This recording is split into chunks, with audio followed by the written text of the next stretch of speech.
As I make these videos, at the particular moment at which I'm making these videos, I'm making them because this is a new textbook for us.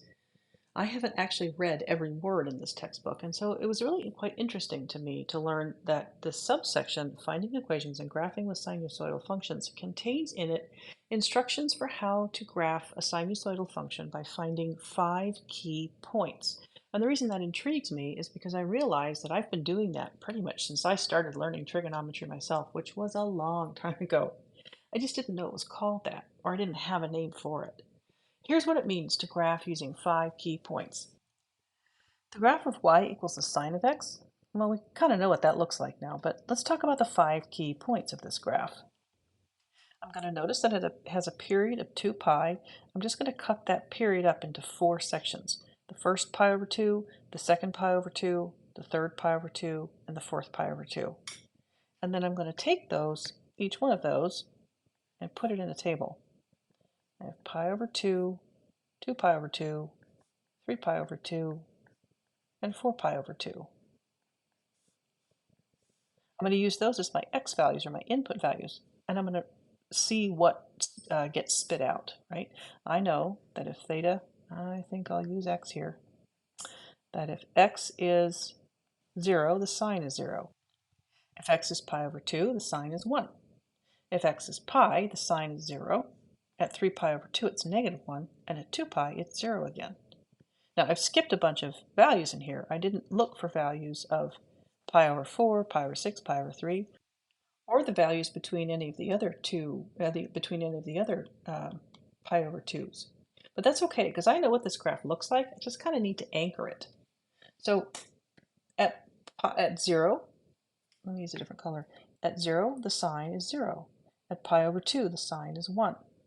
At pi, it's 0. At 3 pi over 2, it's -1. And at pi over 2, it's 0 again. And with that, I can graph it. Well, I can sketch it, and that's usually enough. These are called the 5 key points, right? These 5 values, input values with their output values. This is the point 0, 0. This is the point 3 pi over 2, -1. Now that's easy enough because we know what sine looks like. But what if I ask you to graph, for example, y equals 2 times the sine of 3 times x minus pi over 6 plus 5. What are the 5 key points there? Well, it'll help to start by noticing that we took the 2 pi, the range of 2 pi for the graph, and we split it up into 4 regions, 0 to pi over 2, pi over 2 to pi, pi to 3 pi over 2, and 3 pi over 2 to 2 pi. So let's do that with the period of this function. Let's take this function and split it up into 4 regions. Notice that the first region starts with 0 for this function, starts with 0 and goes to pi over 2, but that's just because the normal period for sine is 2 pi, and we broke it down into 4 parts. So what are the 4 parts we need here? Well, the period here is 2 pi, and so 2 pi divided by 4 gives us pi over 2. But the period here is not 2 pi. So let's figure out what the period is and then divide it into 4 parts. The period of a function, as you know, is 2 pi divided by k, or b, where b is this number here. So 2 pi over 3 is the period of this function. But we need to take that period and divide it by 4 in the same way as we took the period of 2 pi for the untransformed function sine. We took the period of 2 pi and divided it by 4. So I'm going to take this period, and let me do it in a different place. 2 pi over 3 and divide it by 4. And I'll just go ahead and write that as 4 over 1, because then I can rewrite this as 2 pi over 3 times 1 over 4, which is 2 pi over 12, or pi over 6. So having done this arithmetic, I now know that my 4 regions are going to be not 0 to pi over 2, but 0 to pi over 6. And then pi over 6 to 2 pi over 6, which is pi over 3, and so on. So let me move this arithmetic kind of down out of the way over here, and I'll make myself a new table. And I'll call this x, and I'm just going to call this y. y is, in fact, 2 times the sine of 3 times pi minus x minus pi over 6, all plus 5. So that's how that's defined. Now, on one hand, it's tempting to say, oh, this is just 0. We start with 0 and then add pi over 6 and then add another pi over 6. Remember that pi over 6 is the value we got that's going to be the length of one sort of subinterval here, the way pi over 2 is the length of a subinterval in this function. You might be thinking, well, but wait a second, this graph has been shifted horizontally and vertically, so don't we have to start not here, but here somewhere, or here? And what is that point there, or what is that point there? Well, it turns out that no matter where you start, there is a value for this function, I should say, associated with x equals 0. It may not be the beginning of what we recognize as a standard cycle, one full period. But if we go from 0 to 2 pi over 3 at the end of our range of values, we will incorporate an entire cycle. It just may not look like a sine wave. It may not look like a standard sine wave. So I'm going to go ahead and take the easy road and make this a 0. And then my next input value will be pi over 6, because that's what we decided was 1/4 of our interval. Pi over 6 plus another pi over 6 would be 2 pi over 6, which is equivalent to pi over 3. 2 pi over 6 plus another pi over 6 would be 3 pi over 6, and that's pi over 2. And 3 pi over 6 plus another pi over 6, that's 4 pi over 6, that's 2 pi over 3. So now that we have all of our input values for one cycle of this graph, we're going to have to figure out what the output values are. So let me do a little bit of arithmetic down here. My function is y equals 2 times the sine of 3 times x minus pi over 6 plus 5. When I plug a 0 in here, I get 0 minus pi over 6. That's negative pi over 6. Multiply that by 3, that's negative 3 pi over 6. So far I have 2 times the sine of negative 3 pi over 6, which is pi over 2, plus 5. And the sine of negative pi over 2 is here, or you could think of it as being 3 pi over 2. And the sine value there is negative 1, right? The y value there on the unit circle is negative 1. So this part of the expression with that value plugged into it is negative 1. Negative 1 times 2 is negative 2.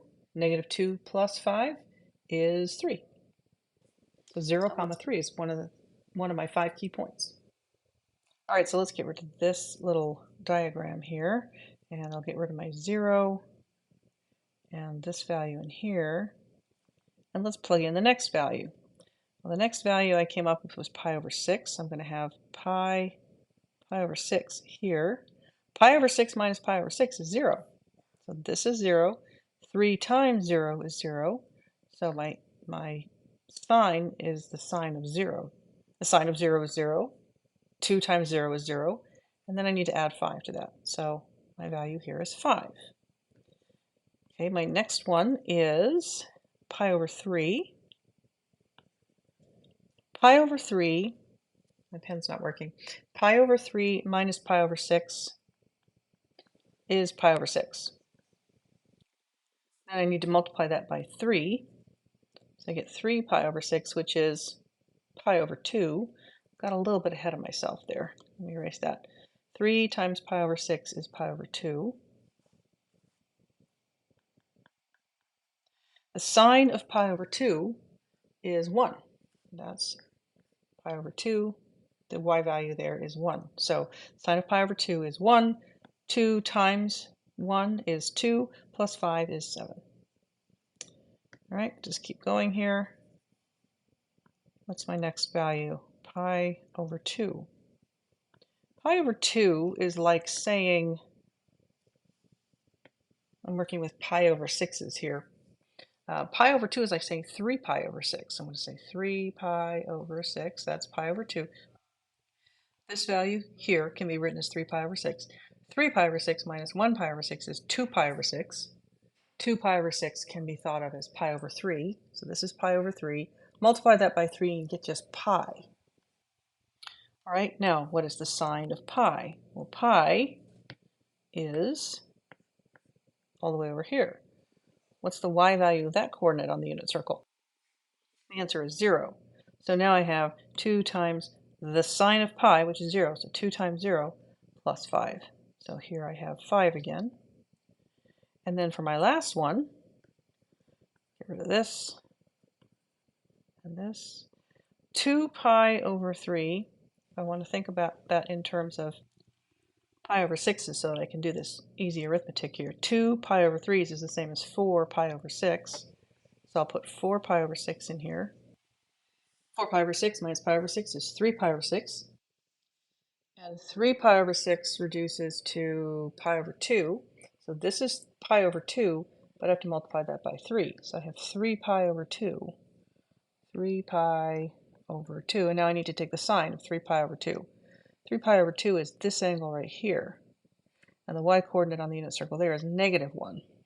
So I'm going to have the sine of 3 pi over 2 is negative 1 times 2. So I have negative 2 times negative 1, which is negative 2, plus 5, which is 3. So now I have, used the wrong color there. Now I have 5 key points. So I'm going to erase a little bit of this. I'll erase this, all of my arithmetic, and some of this as well. And then we're going to draw the graph of this. All right, so I've moved some things around. I've added some things, and I'm going to move some things around so that we can, again, I have to make you watch me do this. My apologies. And I've created a grid already, so let me tell you how I made the decisions I did about that. The 0, pi over 6, pi over 3, pi over 2, and 2 pi over 3 input values are the obviously the things I put down here, the input values on my x-axis. X is my input variable. I've put those on my x-axis because those are the values I have for input.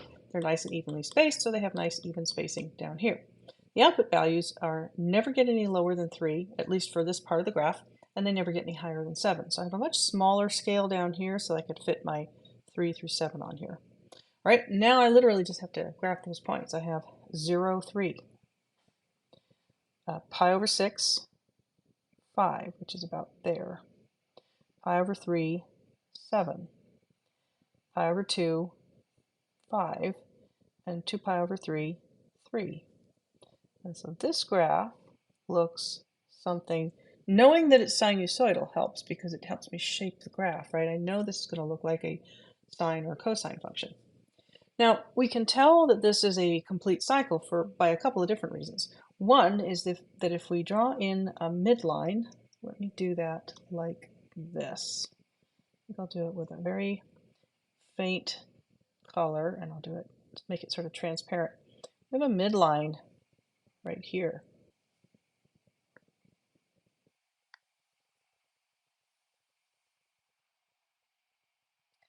I kind of missed it a little bit there, but there's my midline, right? And my graph goes above the midline as far as it goes below the midline. Because I started at 0, it's tempting to say, how do you know for sure you got a full cycle in there? Well, I got a full cycle in there because I know my period is 2 pi over 3 rather, and I went from 0 to 2 pi over 3. This doesn't look like a sine graph, right? It looks more like a cosine graph, a negative cosine graph.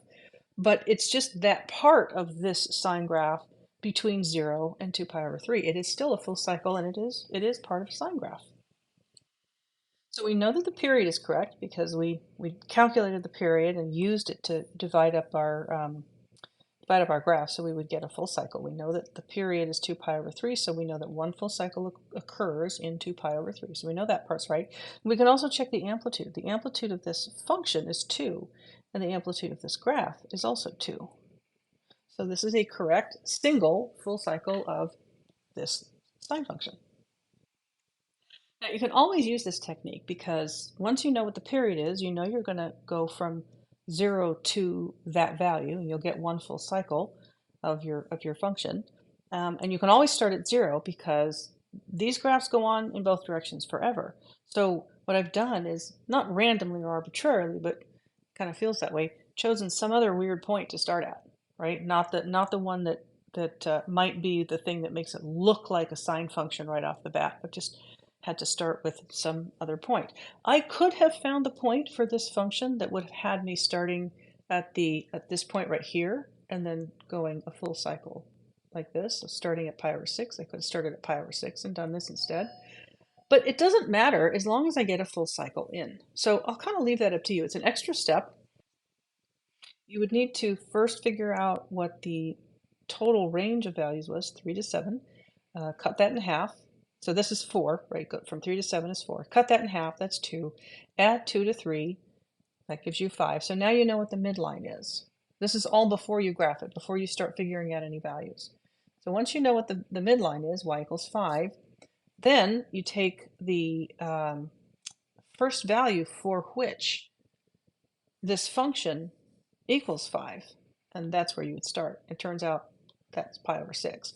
So there's a little bit more computation involved in setting that one up and starting at that position, but it's really not necessary. All right, that's enough for this video. In our next video, modeling periodic behavior, we're going to look at some examples of how sinusoidal functions come about in real life, basically. So I'll see you over there.